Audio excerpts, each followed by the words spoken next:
Ladies and gentlemen, coolies and Los Blancos. Today is one of the happiest day of my life. This year, this month, this season also. We get to play Real Madrid three times this season in the El Clasico, and of course, we got the job done twice. The first one ended in 4-0, and the second one ended in 5-2. Now, this third one that will be taking place, or that will be playing, or that will be having or happening tomorrow in Sevilla. I am so excited about it because I know, of course, that my boys are gonna do. We are gonna get the job done, and again, it's the start to a potential treble win this season. Uh, this hasn't happened since 2014 when Gareth Bale did what he did.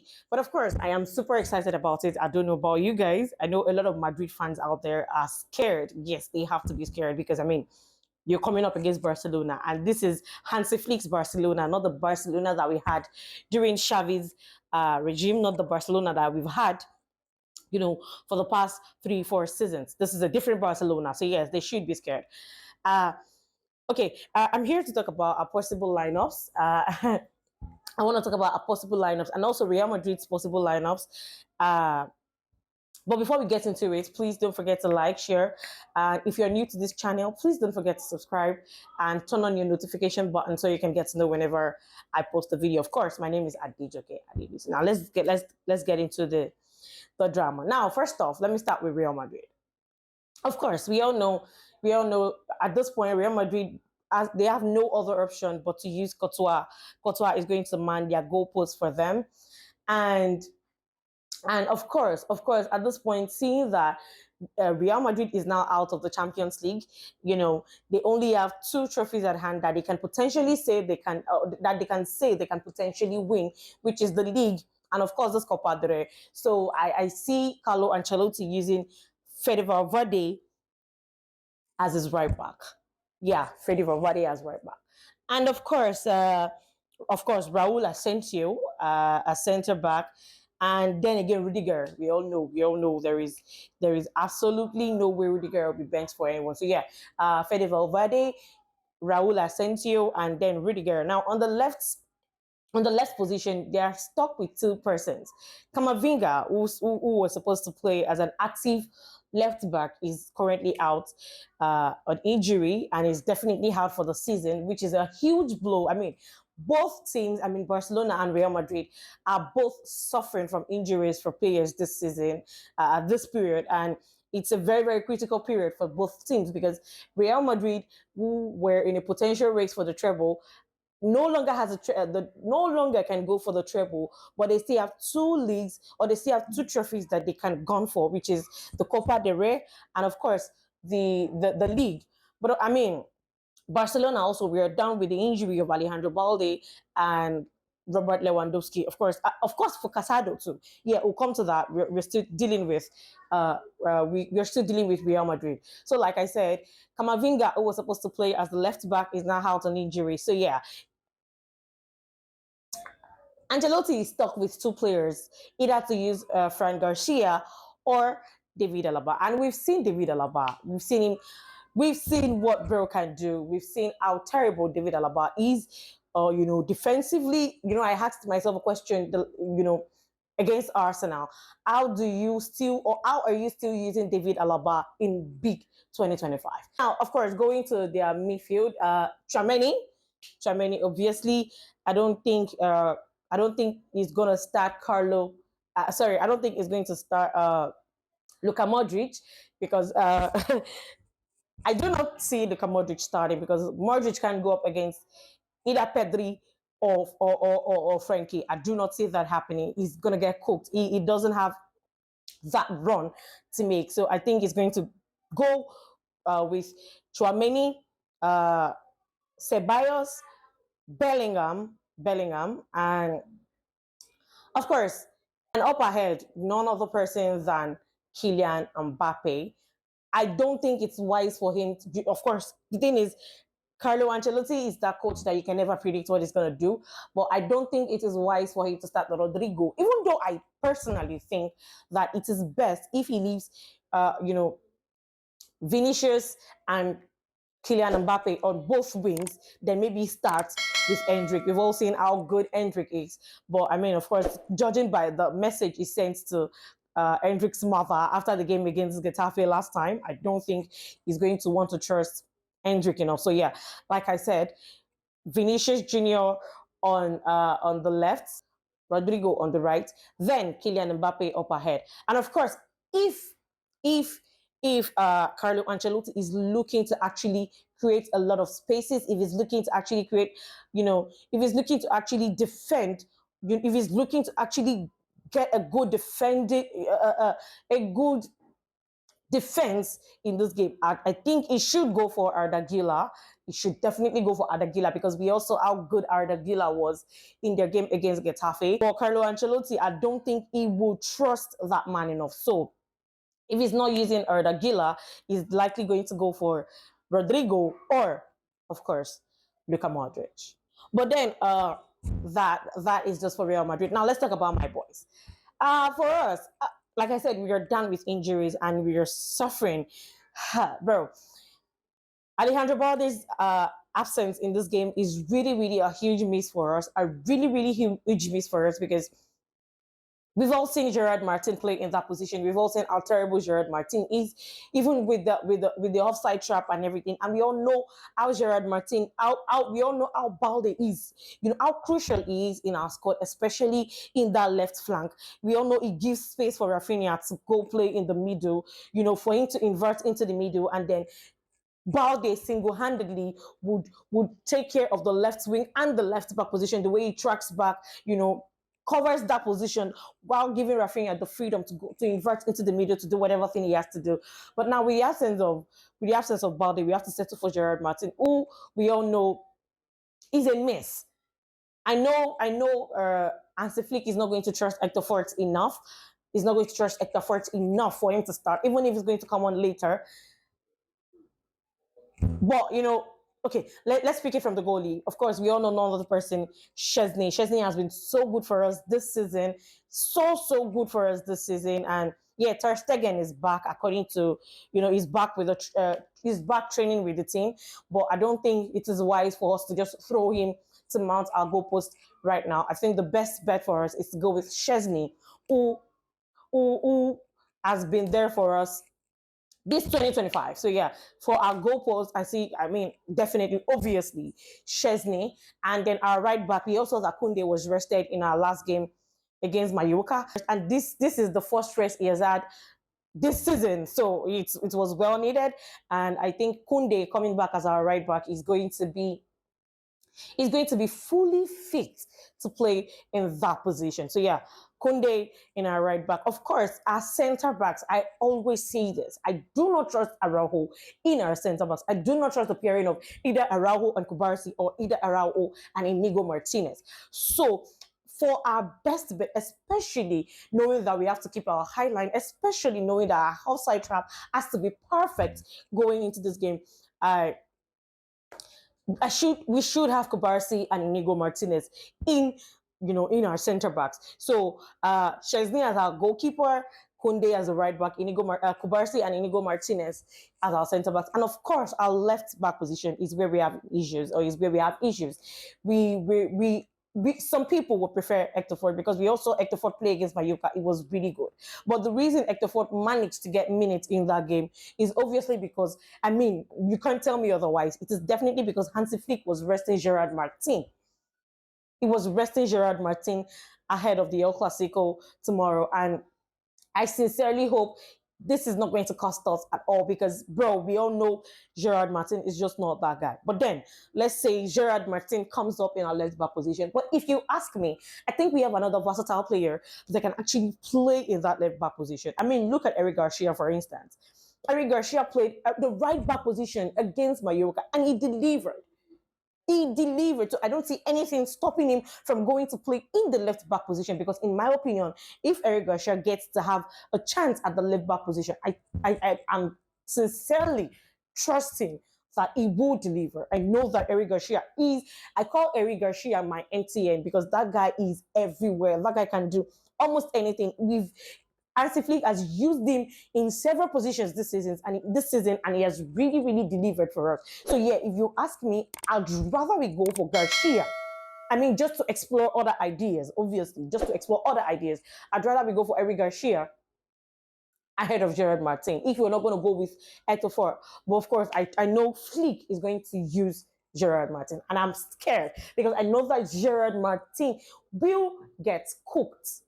Bro, there is no telling me otherwise. Gerard Martin is the weakest link, is the weakest part of our team, is the weakest part of our squad, and is going to put us into trouble defensively. And then we all know he's not going to be able to track forward the way Balde does. He's not going to be able to cover up for Rafinha the way Balde does. Now, this is going to limit the work of Rafinha. He's not going to make Rafinha be as creative as we expect him to be. It won't allow Rafinha to be able to, have that freedom where he's going to play wide and go, invert into the middle and enjoy his game, create chances the way he would. So we'll be seeing more of Rafinha on that left wing, which now brings me to our wingers, of course, Rafinha on the left wing and none other than Lamine Yamal on the right wing. I need Lamine Yamal to stay locked in and cook me some David Alaba in this game. I need him to cook me some David Alaba in this game. I trust, we all know that Lamine Yamal is one of the best players in the world currently. And if Ancelotti can be so indecisive. I was going to use a word, but I needed to put myself together. If Ancelotti decides to go with David Alaba in that left back position, I think, no, what am I saying? I do not think Lamine Yamal is going to cook him. And yes, I want me some David Alaba for lunch. Oh, sorry. I want me some David Alaba for dinner. So yeah, I want Lamine Yamal to, Lamine Yamal is going to be on that right wing and he's going to have a goal through David Alaba. And Valverde, in my opinion, is going to give Rafinha issues. Not, Valverde, we all know how pacey Valverde too is. And seeing that we're not going to have Balde in this squad is going to give him a little bit issue because Valverde also knows how to make runs and marking, defensively, Valverde is really, really good. So it might give or it might pose a little threat to Rafinha, not making him have that that successful dribbles and also that successful runs. But I still think if Rafinha might not be able to cook 100%, he would still be able to cook to some extent, just not as much as we want. And we all know how crucial Balde was in our game, in our El Clasico game. The first El Clasico Balde played, he made an assist. He made an assist. And in the second El Clasico, that one, the one that ended in the 5-2, he did not just make an assist, he also scored a goal. So we're going to miss Balde. And even Rafinha himself is going to miss Balde. But fingers are crossed for now. Fingers are crossed. And then, of course, our pivot we have none other than Frankie and Pedri. We've seen the chemistry these guys have. We've seen how they, there is no benching one for another. And we saw that Frankie was rested in our game against Mallorca. So I think we're going to have the pairing of Frankie. Not even I think. We should have the pairing of Pedri and Frankie in our double pivot because, of course,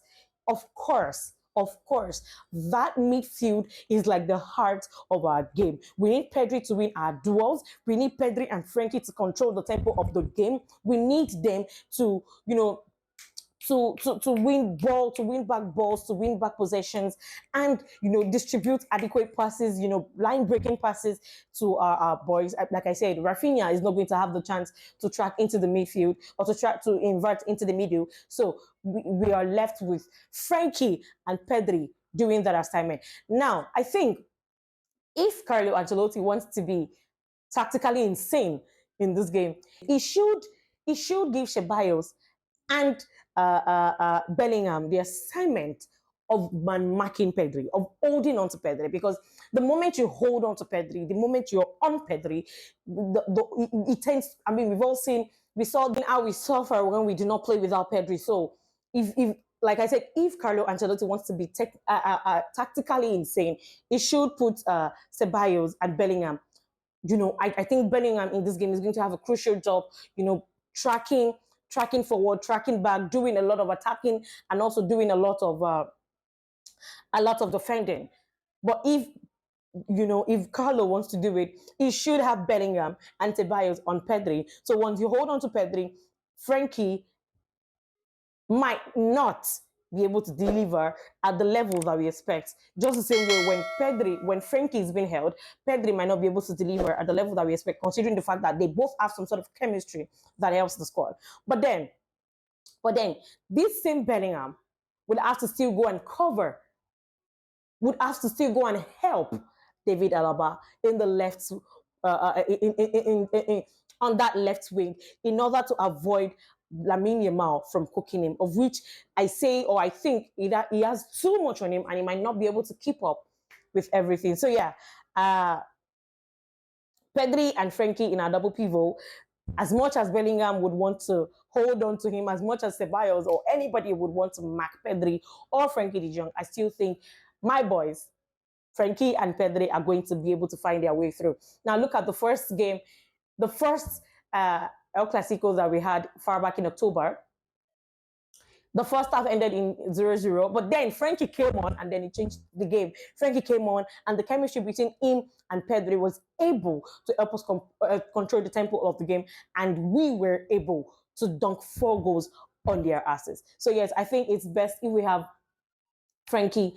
I mean, not his best. We all know we should have Pedri and Frankie. Yeah, it is best at the end of the day. It is still best. Now, offer. We have 3 options. We have 3 options up front.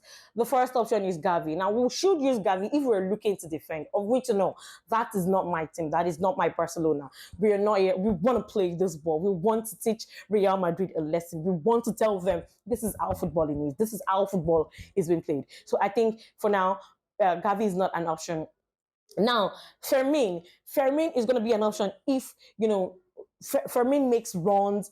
Fermin, he hustles for ball. That is one thing I like about Fermin a lot. Fermin knows how to hustle for ball. But then there's Dani Olmo, who is really, really creative.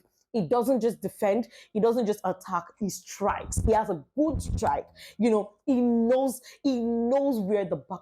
He is very good in finding the back of the net. So if we're looking to dunk in goals, we should go with Dani Olmo. And we all know how creative Dani Olmo is, apart from the fact that we don't have Lewandowski, which we have to settle for Ferran Torres. All right. So now, the best bet: Rafinha scores, Lamine Yamal scores, Ferran Torres scores. But Ferran Torres, we know we can't entirely rely on Ferran Torres because we all know that Ferran Torres to us is a super sub. But then we have another option, which is Dani Olmo. Dani Olmo knows where the back of the net is. He always knows. He knows just where the back of the net is. So if you're looking to score goals, I think we should go with Dani Olmo. I always think Dani Olmo should be a super sub, but this is the kind of game where I just want us to see immediately. I want us to see this game early on. So I think Hansi Flick is likely to start Dani Olmo, then maybe bring on Fermin later. Yeah. And then, like I said, up ahead we have Ferran Torres. Even though nothing. Even though nothing, bro. I was on a Twitter space yesterday and we were having a conversation, we were having a chat, and I was trying to make a case. For Paul Victor. Look, I think it's best if Paul Victor gets minutes in this game. The reason I want Paul Victor not to start, obviously, not to start, but the reason I want Paul Victor to get minutes in this game is because we have a game against Inter. We have the Champions League. We're going to come back to do the preview about that later, but we have a game against Inter, and it's best. We know we are going to need Dani Olmo, even though AC Milan seems to have given us the template on how we can penetrate through Inter. And we can see even Inzaghi came out to say that they are tired. They are tired. Mentally, they are tired. They are tired. Physically, they are tired. So, yeah, it's not something we're to rely on entirely. I know we're going to deal with Inter, but like I said, AC Milan has given us AC Milan have given us a template on how we can defeat Inter Milan. And we still need to rest Dani Olmo because he's going to be very, very crucial in the kind of game that this guy is playing. He's going to be very, very crucial.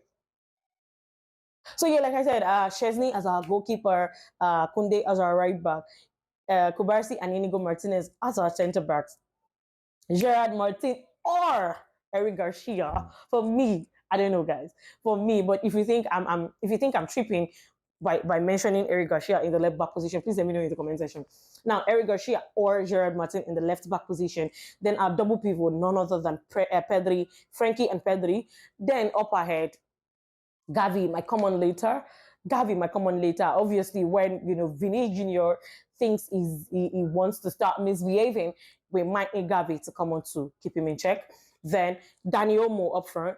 Then in the right wing, none other than Lamine Yamal. In the left wing, none other than Rafinha. And of course, up ahead, we have Ferran Torres. I think with this, we should be able to cope. We should be able to cope.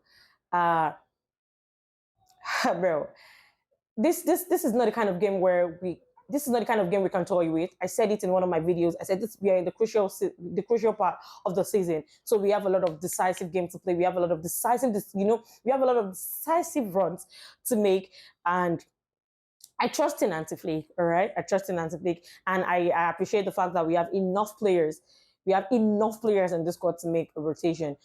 Seeing what we have, and I do not think for Barcelona, I don't think the Copa del Rey is I think the priority for us this season is the Champions League. If you ask me, I think the priority for us this season is the Champions League, of which I don't think, bro. I just think we should deliver. So if you ask me my prediction for this game, guys, it's a 4-1, guys. It's a 4-1. I know they're going to score goals because I know Mbappe is going to want to step up. Mbappe is going to want to show. I'm still baffled about the fact that tackle Mbappe made was just a one-match ban. I am still dumbfounded. This is it. This is it. This is it. And you got how many match ban? I'm talking about this that Lewandowski made, and then Mbappe makes he nearly broke somebody's leg. So how is that tackle a one-match ban? It's not like I'm scared having Mbappe on the play against us, bro. We've seen him. We've seen how he ghosted in the first and second game. Of course, who's to say that he's not going to ghost in this third game again this season? But I mean, like. Anyways, like I said, I'm predicting a 4-1 win, a 4-1 win, especially if they use Ardagila. If Ardagila seems to be the only player that I think has something different to offer in this squad. Kylian Mbappe, I don't think he has anything more to offer. Vinicius Junior, yo. So like I said, I predict a 4-1 win in this match tomorrow. And I know a lot of Madridistas are not even confident about this match. It is expected. We went up against you guys the first game, 4-0. We went up against you guys the second game, 5-2. Now we're giving you guys a chance to score just one goal. Just one goal. I mean, that is just my prediction, 4-1. And of course, let me know your predictions about this game in the comment section. Let me know your possible lineups. Let me know who you think, especially in our left back position, who you think should mount that position. Like I said, we also Gerard Martin got rested in our game against Mallorca. So obviously Flick was resting him for this ahead of this game. But I mean, let me know your thoughts about my lineup. Let me know if you have a different opinion about this lineup in the comment section, and also let me know your predictions for this game. Let me know. Let me know how confident, bro. I am so confident about this match. I am so confident. I'm not even gonna lie. I am hella confident about this game. I know we're gonna see this game through, and I know that the Copa del Rey, the trophy is ours. And I know that by God's grace, Alejandro Balde would be back before our first leg against Inter. And yeah, the cooking continues. Then we wait for Casado and, of course, Robert Lewandowski. But yeah, like I said, let me know your thought about all of this in the comment section. Let me know your predictions about this El Clasico in the comment section. And also let me know how excited and how confident in the boys you are in the comment section. And please don't forget to like, share. If you're new, don't forget to subscribe and turn on your notifications so you can get to know whenever I post a video. I'll see you guys again tomorrow after we go up against Real Madrid for the third time this season. I'm excited. I'm calmly making this video now. You all know how I get after our matches. You all know how I get after our games. I'm showing you the calm before the storm. All right. But yeah, I'll see you guys again tomorrow after we go up against these guys. And you already know how we do this. Visca Barça, Visca El Catalunya. I love you guys. So so much. Mwah. Bye.